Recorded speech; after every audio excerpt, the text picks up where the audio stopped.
the emptiness in our hearts in vain. Iba yung motivation niya in the first place, hindi niya makalap yung pinapong. Iba yung motivation niya in the first place, hindi niya makalap yung pinapong. Well, later on, no, along the way, ma-realize na hindi talaga para dyan siya. Kasi naniniwala ko po tayo, ito yung naniniwala ko talaga. Along the way, God purifies you.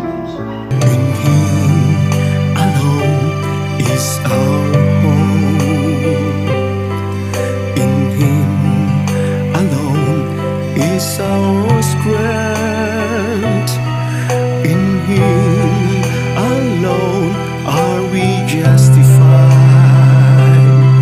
In Him alone are we saved. Welcome to the music of the Gospel Sunday Reflection. Bakit ang pamagat po natin sa linggong ito, the 19th Sunday in Ordinary Time, ng Ebanghelyo natin ay ang Ebanghelyo ni St. Luke, chapter 12, verses 32 to 48. At by the way mga kapatid, again, ang napili ko natin pamagat dito, tawagin natin ito waiter. Dahil alam naman natin mga kapatid na pagpupunta tayo sa restaurant at makikita natin na yung mga waiter doon ay kahit naman walang dumadating, sila ay naghahanda, sila ay tumitingala. At makikita naman natin dito pa may mga dumadating na karanasan natin yon pag tayo pumapasok na talagang wini-welcome tayo, bukas na bukas. At nandoon yung mga ngiti na handang-handang maglingkod. Talagang ini-entertain tayo, tinitake care tayo, o kinikare tayo ng mga waiter na yun. Pinapaupo tayo, nandoon yung pagiging magalang nila. Nandoon napakagandang titingnan natin, naiugnay natin itong waiter sa ating paglay-nilay ngayon sa likong ito. At mga kapatid, napakagandang itong music of the gospel song dahil In Him alone is our hope. In Him alone is our strength. In Him alone are we justified. In Him alone are we saved. pinaka-treasure natin sa buhay na ito, yes, kailangan natin yung mga material na bagay. Ating paglilingkod, sa ating pag-ugnayan sa kapwa, lalo na pag tayo naglingkod sa simbahan, naglingkod sa ating bayan, naglingkod sa ating lipunan, makikita natin mga kapatid na hindi mo talaga ang mga material na bagay ang sinto dito. Ang pinakasinto dito na makita natin ang Diyos sa bawat isa. At pag nakita natin ang Diyos sa bawat isa, nandoon yung attitude ng pag-iisang waiter natin. In Him alone. At mga kapatid, tayo din po ay nagagalak, napaka-mapalad natin sa linggo ito dahil matagal ko na po na hinahanapan ng paraan na makasama natin yung ating panauhin ngayon. Talagang bukas na bukas siya na maging kabahagi natin sa linggo ito, the 19th Sunday of the time, para maging panauhin natin. At hindi ko ako binigyan ng ating kapatid. Noong una, nandun ako sa junior siya po ay isang junior, nagbigay ng magandang halimbawa, kahit pa man ako ay isang formator, ngunit ayun, sa kanyang magandang halimbawa, talagang nagbigay ito sa akin ng inspiration. Yung pagiging witnessing natin, pagbigay ng pagiging witness natin, pagiging waiter din po niya sa aming seminary. At ngayon, dahil yung kanyang buhay ay nagbibigay ng magandang halimbawa sa pagdating sa paglingkod, sa pananampalataya, siya po ngayon ay pinagkatiwalaan na magiging rector dito sa aming provincialate house at novice master at the same time. imagine itong narating ng ating kapatid sa kanyang pagbibigay ng magandang halimbawa. At ngayon, i-welcome po natin si Reverendo Padre Rodrigo Babor na talagang isang educator bago pumasok sa PLS Father. Siya po ay isang teacher, nagtuturo na po siya. Ang lawak na ng karanasan niya, gini-give up yun. Dahil alam natin na gusto niya maging isang waiter. At sa pagiging waiter niya, gusto na maging sentro ang Diyos sa buhay. Father Rodrigo Babor, welcome na welcome sa Music of the Gospel Sunday Reflection. Maraming salamat po Father Lily. Napakalaking karanasan po para sa akin. Wow! It's not easy actually. Kinakabahan ako po. But anyway, magandang araw sa inyo. Maraming salamat. Maraming salamat din po na hindi ka nagkatubili, Father Rodrigo, na maging bahagi ngayon sa ating pagnilay-nilay sa napakagandang mga pagbasa natin, lalo sa Ebanghelyo natin. At ma-apply natin ito sa ating buhay dito, sa pagiging rector natin, sa pagiging coordinator natin. Opo, kasi minsan challenging. Pero yung sabi niyo po kanina, yung kailangan yung pagiging witnessing at yung importante. At saka, para sa akin, yung nasa-challenging part sa okasyon. Oo. Alam mo pa, Rodrigo, nung nandun ako sa Tagaytay, dala-dala ko yung mga seminaryan. May nakita akong isang tarpaulin na sa tarpaulin na yun, nandun yung imahe ng isang ama na hawak-hawak na yung pananim.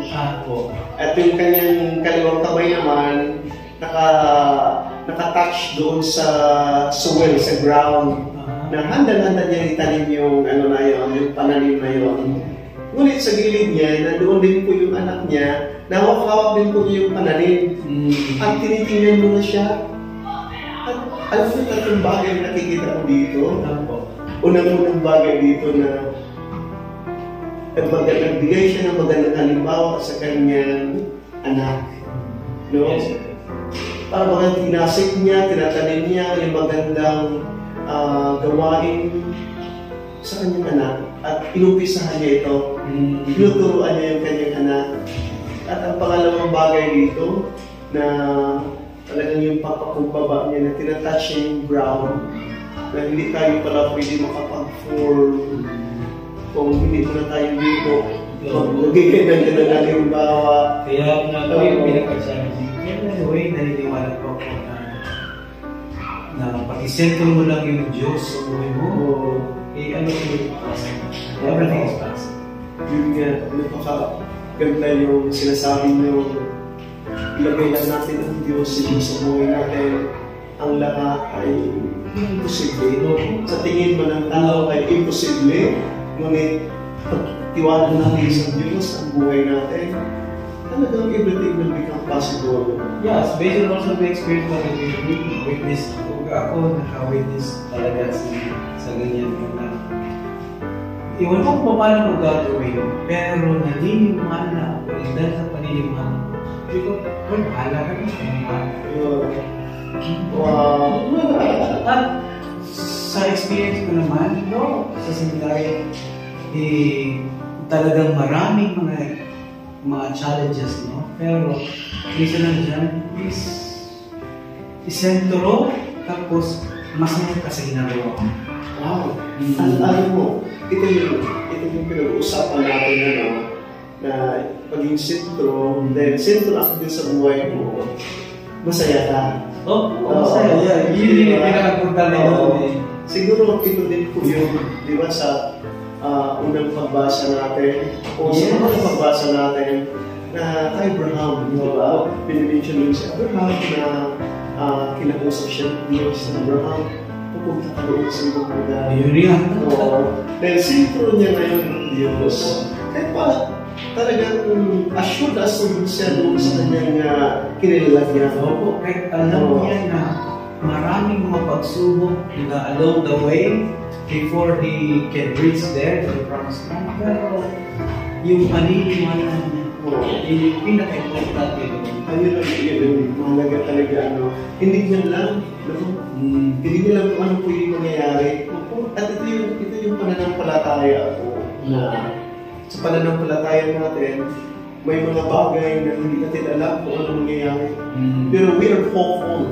Yes. We are hopeful na basta ibigay sa atin ng Diyos ay mas the best The na best pa. Oo. Yun. Oo. Yun, mas the best yung maging experience mo doon. Oo. Sa atin lang naman, pag ihambing natin yung sarili natin sa pagiging misyonaryo, may mga kainaanin po nangyayari. Oo, sa akin ang dami. Oo. Minsan sabi ko, Lord, parang hindi na nga ako, parang I'm not fitted. Oo. Pero sabi ko sa kanya, Lord, ito yung nasimulan ko. Sana maging maligaya ko dito. Oo. Sana, kasi you will that I am here, therefore this is the best. Wow! Yung sinasabi natin, sana ang maligaya. Alam mo, ito din po yung nangyayari sa mga kapatid natin na pag sinasabihan ng coordinator or ng provincial na, ngayon, ang assignment mo ay ganito, assign sa isang lugar na yun.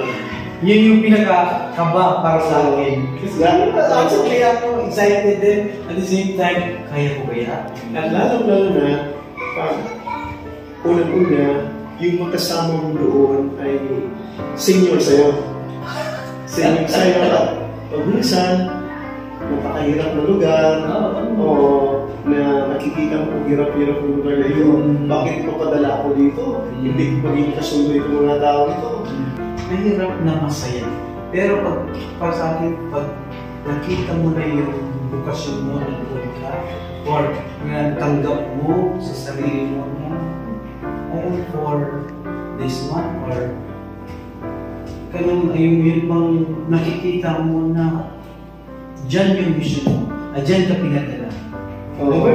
By virtue of obedience, at first, no, medyo, dapat ba ako? But later on, you enjoy. Oo. Ma-enjoy naman natin yan, yung mission natin, yung ating assignment natin, kung sentro. Yes, opo. Yun yung pina-treasure natin of Diyos. Yes. Dahil may mga, sa karanasan ko lang, bilang for how many years na sa Rate, at alam ko, naranasan mo na rin yun. At pakinggan rin po natin sa mga diocesan, o sa religious community, sa formation houses, na may mga seminaryo, may mga formats na pumasok siya sa seminaryo na dahil sa kanilang mga magulang. Oo. Yun po. Pumasok sila sa seminaryo dahil nakita nila, yung mga pare, ang ganda-ganda ng mga sasakyan. So, at pag nandun na kayo sa loob ng seminaryo, nasa shop, sandali po na, hindi pala kung akin nila pa. Iba pala. So, sa ganun paraan, di ba? Ang dami nating talagang karanasan ng ganito at hindi siya maging masaya. Yun. Hindi siya maging masaya. Kasi iba yung motivation niya in the first place. Hindi niya mahal yung pinapuntaan. Oo. Yun, Hindi yung heart niya wala doon eh. Kasi yung sabi niya kanina, gusto lang ka magulang. Para sa akin. Well, later on, along the way, ma-realize niya na hindi talaga para dyan siya. Kasi naniniwala ko pa rin, ito yung naniniwala ko na along the way, God purifies your intention. Kailangan din yung ikaw mismo din mag-cooperate. Oo. Yun na naman talaga yung pananampalataya natin. Diba sabi ni Pope Emeritus Benedict yung una na sabi niya, ito ay sa light of faith, no? Sa light of faith na our faith is a human response to the God who loves us first. So nagmamahal sa'yo ang Diyos, pinagkalooban ka na napaka-special na bukasyon, ngayon, tugunan mo naman. Yan. Sinasabi mo ngayon na mag-cooperate ka naman. Dahil sa mag-cooperate natin, sabi mo, na-mention mo rin yung purification, na-purify ka. Oo. Dahil kung hindi yun ang pinaka-motivation natin, hindi yung pinaka-treasure natin. At yun yung mga tendencies na, lalabas na ako kasi hindi ako nag-gusto. Oo. At ito yung pangalawa natin na isang bibigyan, yung topic natin, ang pagiging waiter. At ang pagiging waiter dito, bago yan, yung sinasabi natin sa song, Him alone is our home. In Him alone is our strength. In Him alone are we justified. In Him alone are we saved. pag sentro mo ang Diyos talaga sa buhay mo, lahat-lahat mo nalulungan. Yes. Oo. Siya na ang lahat sa'yo. Yung sinasabi niya, mahalin mo ang Diyos ng buong puso, ng buong mong isipan, ng buong mong lakas at ng kaluluwa mo. Pwede rin sentro mo siya. O hindi pwedeng sentro mo ang Diyos. Ngayon, pagdating sa pagmamahal, iba yung pagmamahal mo. At ito ngayon, paging waiter, di ba? Siguro, makakakita ka na ng mga waiter sa mga restaurant. Yes. Yung waiter baga, sinasabi mo nga kanina, pag nandun tayo sa mission, pag sinmo natin ang sa mission natin, nandun yung kasayahan. At sa waiter din po, pag nandun sa mga restaurant, makikita natin, naghihintay sila. Naghihintay sila, kailan kayo darating yung mga customer dito. At pag darating na yan, nakangiti na yan. Nakangiti na yan. Talagang sasalubungin ka ba yan? Halip po kayo dito. Ang ganda ng kanyang ugali, ang ganda niya kanyang maging welcoming, ang ganda ng kanyang yung sinasabi natin sa mga Pilipino ay nandoon yung hospitable natin. No? Always ready to serve. Always ready to serve. Siguro, pag nalagrigo sa paglilingkod natin sa mga formats natin, dyan sa yung mga novices mo ngayon, ano siya nasa mo sa paglilingkod kay Erila? Sinisentro sa buhay ko bilang sa formation. Pero ano ko lang naman sa formation, yung maging open sila, i-observe nila yung sarili nila, kung sino sila. Alamin nila, what it is that alamin natin, alamin nila kung ano yung mga positive na aspeto, mga negative na aspeto, tapos i-balance natin. Ito ba'y after this one, kaya natin i-blend na sa pamamagitan ng ating mga positibo ng mga aspeto, kaya ba natin magiging tama or magiging positive yung mga negative natin without rejecting the negative sides of our person. And then later on, i-angkla natin sa anong gusto. For example, in our congregation, we follow the path of St. Joseph Christ.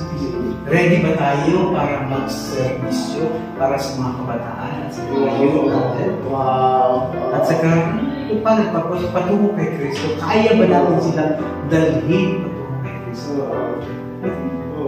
Siguro, dagdagan ko yung sinasabi mo ba, yung sinasabi mo na kayanin ba natin, yung nagagabayan sila, at yung paggabayan yun, hindi lang isang oras, hindi lang parang oras. At napakaganda yung sinasabi mo na sa pagpuporm natin, natutuklasan natin yung weaknesses ng bawat isa.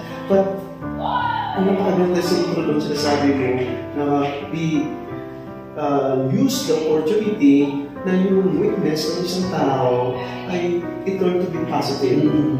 Na maging beneficial yun. Maging strength na nila yun. Kasi naniniwala ko pa rin na only then that you can appreciate your positive aspects by recognizing kung ano yung mga kailangan sa buhay. At magiging foundation yun para makamit mo kung ano yung gusto mo. That is really true. Na once we recognize even our weaknesses, our issues in life, it is there that we can move on. Yes. Yes. It's there that we become more open. Yes. Di ba? Bukas tayo. At sa pagbubukas dito, ano yung pagiging waiter din natin? Yes, yes. Yung pagiging waiter natin, na ang waiter, pagkatapos niyang siniservisyonan yun, pinaupo niya, kuha siya na, hindi nagtatapos ng kanya doon. Yes. Hanggang matatapos yun, o alis niya yung hintayin pa niya doon sa sir, may kailangan po ba kayo?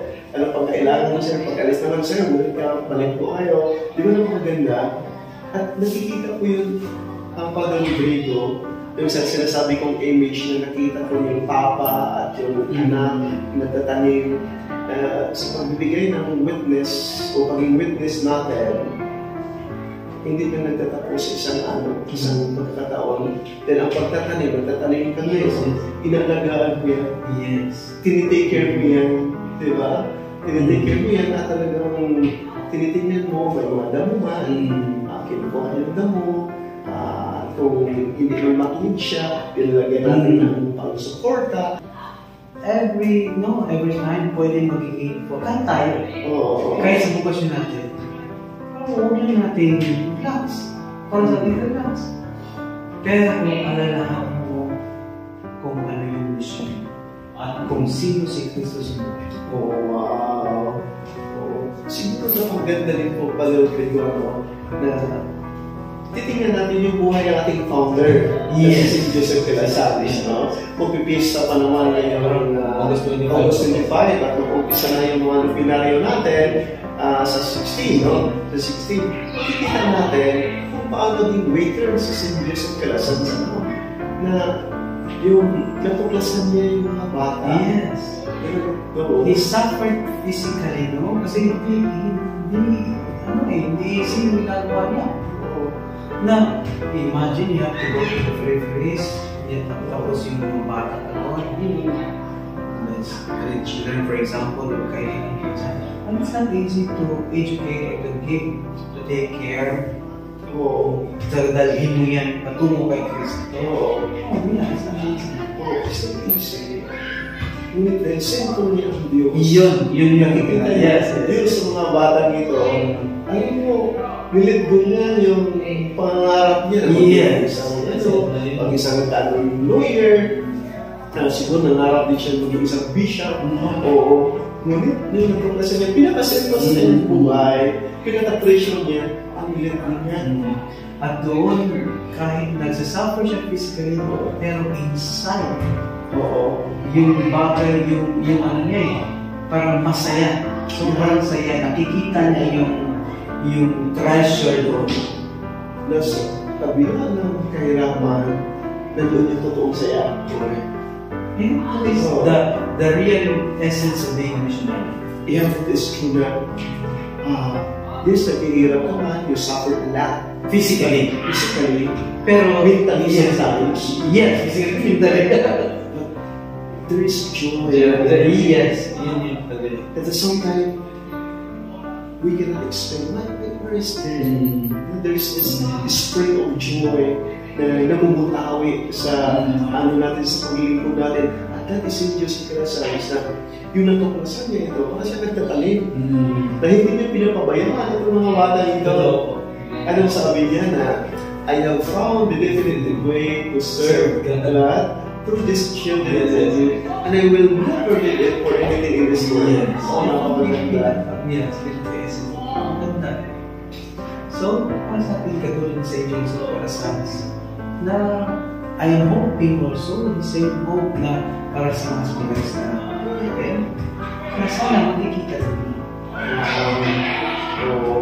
Yung mga sinungaling natin ano pa ka-challenging kung paano tayo magiging sa Pilipinas. Na nakikita nila yung pagtatanim natin at kinuliko tayo ng humility. Ang hirap naman, ang hirap. Humility kagaya ni Abraham, sumunod, yumuyo siya, yes. Kahit secure yung buwan niyo doon. Secure yung buwan mo, and ready to sacrifice because there's something more. That's whereby continue watching, reflecting with Father Lily. Most of all, continue learning and don't forget that nandiyan na yung Diyos namin. Maging treasure ng Diyos nila. Sana makita natin yung totoong treasure na nandun na sa Kristo. Oh yeah. Maraming salamat. Thank you. Ikaw ang pinaka-treasure ngayon sa ating pagkakasalamat. At salamat at ganun po sa ating mga taga-subaybay sa Music of the Gospel Sunday Reflection, sa YouTube account ko man, sa Facebook account ko man. Maraming salamat. The Music of the Gospel Sunday Reflection, the Father, the Son, and the Holy Spirit. Amen. In Him alone.